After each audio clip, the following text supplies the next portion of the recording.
Why sound so much more important than a word which is a meaning? If you touch the sound, you're touching creation. If you touch a word, you're just going into the psychological structure of human beings. Do not discount the power of the sound, it has influence on everything. Mantra is a combination. You get the right combination, right, it will open up a doorway into creation.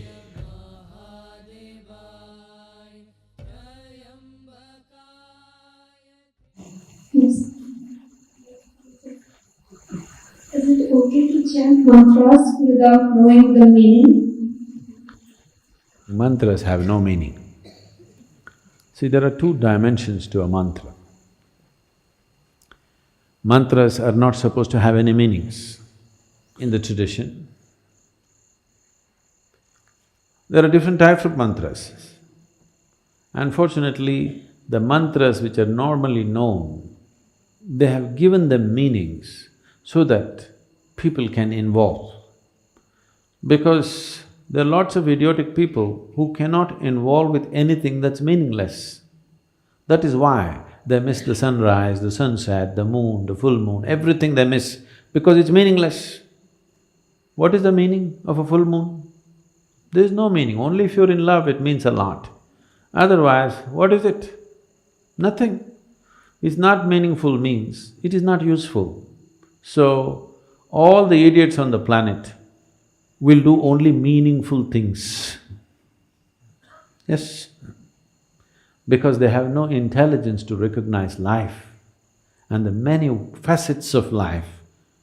It is not because you have attached a stupid meaning to it, it exists. It exists beyond you. It existed before you, it will exist beyond you. It is not because you give it a meaning, it's become useful or not useful. So the stupid in the world will do meaningful things. They may be intellectual, but life stupid, they have no life sense. If you have life sense, you will see it is the most meaningless things which really set you on fire, isn't it so? No? So they created two kinds of mantras. One larger set of mantras which have no meaning, just pure sound. You will see this in our music also. The Yaksha program happened just now and many of our people who are looking for meanings were thoroughly bored because they're doing alap for 40 minutes, Say something, say at least Shiva, Shambho, something. No, They're not getting the point because it's about the sound. Why sound so much more important than a word which is a meaning? Meanings are made up in human minds. Sound is the essence of creation. If you touch the sound, you're touching creation. If you touch a word, you're just going into the psychological structure of human beings. Psychological structure of human beings is essentially a certain kind of madness. We can enjoy it, we can use it, but essentially it's a certain kind of illusory setup. Sound is a fundamental aspect of creation. If you have mastery over sound, you have mastery over creation itself in a certain way, because creation is just a complex amalgamation of sounds. It's the blueprint of creation. But meanings are human things. You know, the same words mean different things in different languages, even in India. You know this. The same word means different things because it's all made up. The sound is not made up. Sound is part of the creation. Sound is part of the existence. Sound is part of making the creation happen. Right now, the whole creation is reverberating in a certain way. You cannot hear it, it doesn't matter.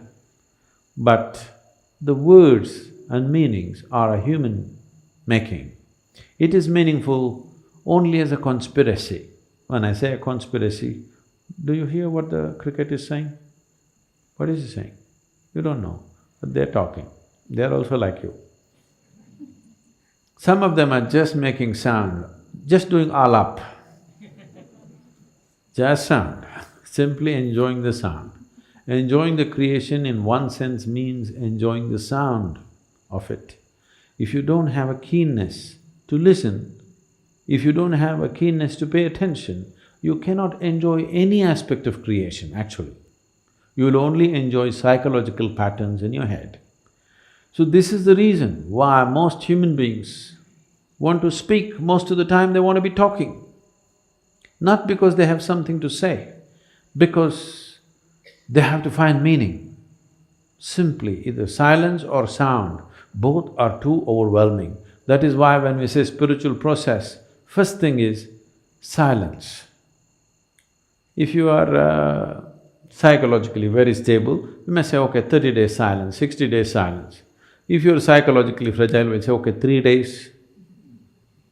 3 days also people go crazy, we'll say, okay, half a day silence, up to noon silence, after that you blabber. They usually make it up afternoon. Those of you who talk a lot, you know, meaning is meaningless. You can simply talk. A whole lot of people are experts, they can simply speak without any meaning. They have understood the importance of sound. They can go on talking without making any meaning. Now, if you were a bird, we would pardon you. If you were this one, we would be okay. Or if you're a musician, you would be okay to make meaningless sounds. If you're speaking, you're expected to make some meaning. So mantra is not to be spoken, it is to be chanted. Chanting means chant is of the sound, not of the meaning. Meaning is of speech, meaning is of the word, written word and spoken word. Meaning does not belong to a chant. A chant is simply a sound, a reverberation. So if you do not know the meaning, it's the best way to chant, if you ask me. Simply, absolutely involved with the sound and saying it. But first of all, what you are uttering, is it a mantra or is it a bhajan or is it a sankirtan? You must look at it. If it's a mantra, mantra means a pure sound. It need not have any meanings. You can give it whatever meaning you want to start with, because without meaning you cannot be involved. But once you know how to be involved, you should not give it any meaning. Om Namah Shivaya does not mean you go on imagining one man sitting there on top of a mountain with something happening around him. No. Initially, if that's the only way you can be involved, you can look at the Sivakasi picture. Okay? Once you know how to be involved with the sound, you get rid of the man. He's not needed, he's a disturbance. I'm telling people in Sanyama, they're chanting. Their question is, if Shiva comes, I'm calling so many times, if he comes, just ignore him. Because that's not the thing about mantra. The mantra is that you involve yourself in the sound, because you yourself, your physical thing is a certain pattern of sound.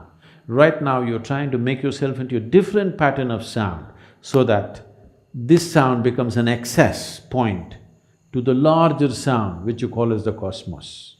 A larger arrangement of sounds is cosmic in nature. Now, you use a certain key sounds in a particular arrangement, you know. In the safes, the locks are called a combination lock. So you have to just get it right for it to open. So mantra is a combination. You get the right combination right, it will open up a doorway into creation. It is not the meaning. Whatever meaning you give it, however high or low you think the meaning is a made-up thing. It's a psychological process. It has no existential meaning. No word has any existential meaning. Right now, whatever English words we're uttering doesn't mean anything to the trees. But if you can… actually these experiments have been done. If you sit here and sing beautifully, I cannot do that, but if you sit here and sing really properly, the tree is full of flower. It could be because of yaksha. Okay, the rains have aided it, but do not discount the power of the sound. Do not discount the power of the sound, it has influence on everything. Or if you chant a mantra, the tree may respond to it. If you sing music, it may respond to it. If you just generate a thought, it may respond to it. But if you speak, it will not respond. This is true with the tree, this is true with the divine.